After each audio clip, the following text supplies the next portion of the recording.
ఓం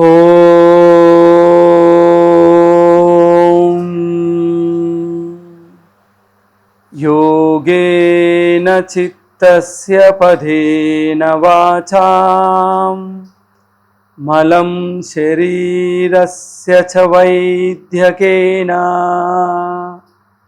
యోపాకరోత్తం ప్రవరం మునీనాం పతంజలిం ప్రాంజలిరానతోస్మి. ఓం శాంతి శాంతి శాంతి.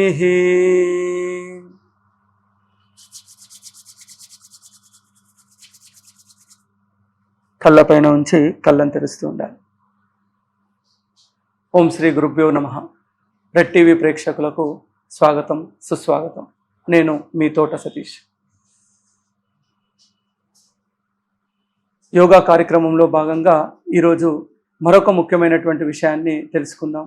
అదే థైరాయిడ్. ఈరోజు చాలామందిలో థైరాయిడ్ సమస్యను చూస్తున్నాం. మరీ ముఖ్యంగా ప్రతి 10 మందిలో ఒక్కరైనా థైరాయిడ్తో బాధపడేటువంటి వారు మనకు కనిపిస్తున్నారు. మరీ ముఖ్యంగా మహిళల్లో ఈ థైరాయిడ్ సంబంధించిన సమస్యలు అధికంగా ఉంటున్నాయి. ఉదయాన్నే లేచినప్పుడే పరిగడుపున 25 mg అనేటువంటి చిన్న టాబ్లెట్తో మొదలై వాటిని సరిగ్గా మెయింటైన్ చేయలేక పద్ధతులు పాటించకపోవడం వల్ల 50, 75, 100 పైన mg డోస్తో ఉన్నటువంటి టాబ్లెట్స్ వేసుకుంటున్నారు. దీనివల్ల అనేక సైడ్ ఎఫెక్ట్స్తో కూడా బాధపడుతున్నటువంటి వారిని మనం చూస్తూ ఉన్నాం. యోగా చేయడం వల్ల ఏ విధంగా థైరాయిడ్ని తగ్గించుకోవచ్చో కూడా మనం ఈ కార్యక్రమంలో మనం తెలుసుకుంటాం. థైరాయిడ్ గ్లాండ్ ఒకసారి అబ్జర్వ్ చేస్తే మనకు గొంతు భాగంలో ఉంటుంది. అది చూడడానికి సీతాకోక చిలుక మాదిరిగా ఉంటుంది. చాలా అతి తక్కువ బరువు, 20 నుంచి 25 గ్రాముల బరువు మాత్రమే ఉంటుంది. కానీ ఈ యొక్క థైరాయిడ్ గ్లాండ్ శరీరంలో ఉన్నటువంటి అన్ని వ్యవస్థలను తన యొక్క ఆధీనంలో ఉంచుకుంటుంది. ఎందుకంటే ఇక్కడ గ్లాండ్ నుంచి విడుదలయ్యేటువంటి ముఖ్యమైన 2 హార్మోన్స్ T3, T4, థైరాక్సిన్ మరియు T4. ఈ 2 హార్మోన్స్ శరీరంలోకి విడుదలవుతాయి. అవి రక్తంలో కలుస్తాయి. ఆ తర్వాత దాని యొక్క పనిని చేస్తూ ఉంటుంది. ఎప్పుడైతే ఈ యొక్క థైరాయిడ్ ఈ యొక్క హార్మోన్స్ పెరిగినాయి అనుకోండి, అప్పుడు హైపర్ థైరాయిడ్ అనేటువంటిది జరుగుతుంది. దానివల్ల శరీరం యొక్క బరువు తగ్గడం మరియు నీరసంగా అవడం, నిద్ర సరిగ్గా పట్టకపోవడం, చికాకు లాంటిది జరగడం, రక్తస్రావం జరగడం ఇలాంటివి జరుగుతూ ఉంటాయి. కొద్ది మందిలో ఈ యొక్క థైరాయిడ్కి సంబంధించినటువంటి హార్మోన్స్ ఎక్కువగా విడుదలైనవి. అప్పుడు మరి కొన్ని రకమైనటువంటి ఇబ్బందులు ఉంటాయి. అంటే ఎక్కువగా నిద్రపోతూ ఉంటారు, మలబద్ధకం ఏర్పడుతుంది, మరియు లేజీగా ఉంటారు, యాక్టివ్గా పనిచేయరు. ఇలాంటి సమస్యలన్నీ కూడా వస్తూ ఉంటాయి. ఏది ఏమైనప్పటికీ మనం యోగాలో ఉన్నటువంటి కొన్ని యోగాసనాలు ప్రతిరోజు సాధన చేస్తే తప్పకుండా థైరాయిడ్ని కంట్రోల్లో ఉంచుకోవచ్చు. మన యొక్క థైరాయిడ్ గ్లాండ్ని యాక్టివ్ చేయవచ్చు. ఆ ఆసనాలు ఏంటో మనం ఇప్పుడు సాధన చేద్దాం. ముందుగా ఉష్ట్రాసనము, దానినే క్యామల్ పోజ్ అంటాం. ఈ ఆసనం చేయడం కోసం మన యొక్క 2 కాళ్ళను ఈ విధంగా చాచి దండాసనంలో కూర్చోవాలి. ఆ తర్వాత నెమ్మదిగా కుడి కాలిని మోకాలి వద్ద వంచి, అదేవిధంగా ఎడమ కాలిని కూడా మోకాలి వద్ద వంచాలి. నెమ్మదిగా 2 చేతులను మోకాళ్ళపైన ఉంచడం. ఈ విధంగా మోకాళ్ళపైన నిలబడి కాళ్ళ మధ్యలో దూరం ఉంచవలెను. ముందుగా అర్ధ ఉష్ట్రాసనం, 2 చేతులు వెన్నుముక పైన సపోర్ట్ చేసి నిదానంగా మన యొక్క శరీరాన్ని వెనుకకు వంచాలి. అప్పుడు తల భాగం కూడా వెనుకకు వంచాలి. మీరు చూస్తున్నట్టుగా మెడ భాగాన్ని వంచడం, గొంతు భాగాన్ని చాచడం చేయాలి. ఇప్పుడు శ్వాస తీసుకుంటూ సాధారణ స్థితిలోకి రావాలి. మన యొక్క జీవక్రియలు, మెటబాలిక్ సిస్టమ్ అంతా కూడా యాక్టివ్గా ఉంటుంది. మళ్ళీ శ్వాస తీసుకొని నెమ్మదిగా ఈ విధంగా వంచవలను. ఈ ఆసనం సులభంగా చేయగలిగిన వాళ్ళు కంప్లీట్ ఉష్ట్రాసనం చేయాలి. 2 చేతులు ముందు వైపున ఉంచి మన యొక్క కుడి చేతిని హీల్ పైన, కుడి కాలి యొక్క మడిమె పైన ఎడమ చేతిని ఎడమ కాలి యొక్క మడమ పైన ఉంచి ఛాతిని విశాలవంతంగా చేస్తూ మెడ భాగాన్ని వెనుకకు ఉంచాలి.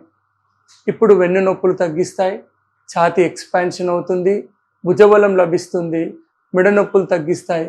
మరీ ముఖ్యంగా థైరాయిడ్ గ్లాండ్ని యాక్టివేట్ చేస్తూ ఈ యొక్క థైరాయిడ్ సమస్యను తగ్గించడానికి ఉష్ట్రాసనం ఉపయోగపడుతుంది.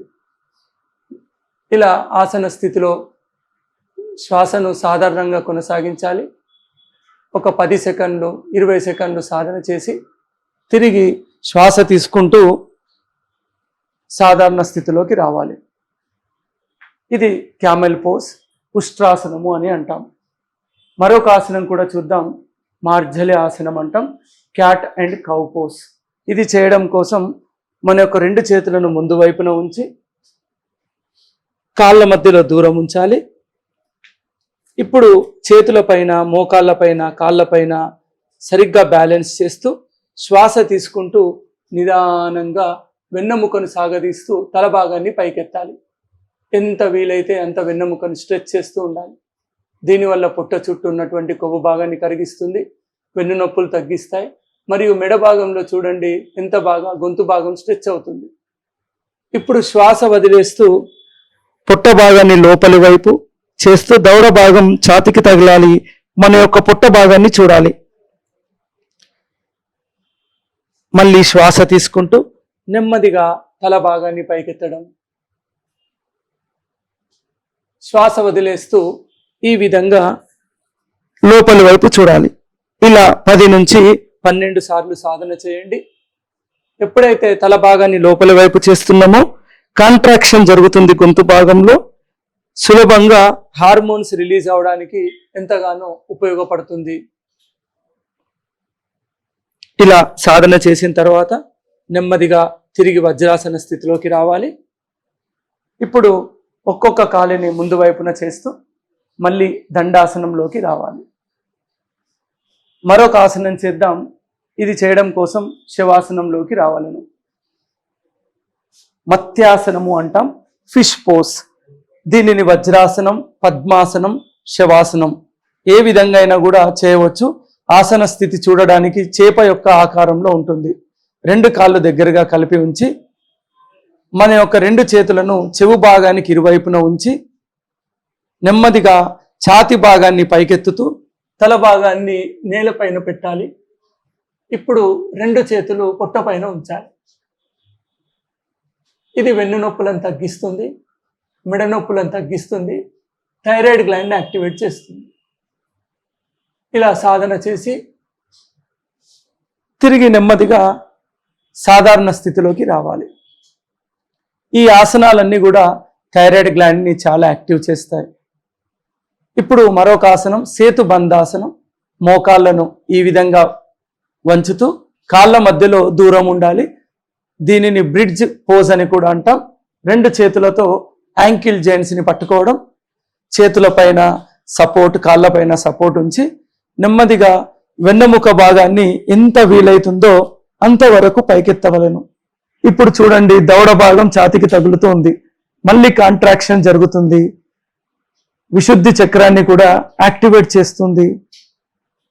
దీనివల్ల థైరాయిడ్ గ్లాండ్ మరింత యాక్టివేట్ అయి పూర్తిగా మన యొక్క కంట్రోల్లో ఉంటుందన్నమాట. రిలాక్స్. ఇలా కొంత సమయం సాధన చేసి మళ్ళీ శవాసనంలోకి రావాలి.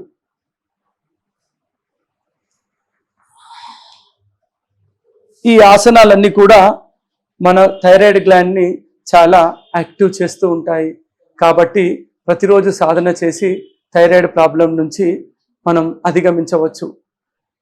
కాఫీలు, టీలు, బేకరీ ఐటమ్స్ ఇలాంటి వాటికి దూరంగా ఉండడం, క్రమం తప్పకుండా ఆసనాలను సాధన చేయడం వల్ల మరియు మెడిటేషన్, ధ్యానము, ప్రాణాయామం సాధన చేయడం వల్ల కూడా పూర్తి కంట్రోల్లో ఉంటుంది.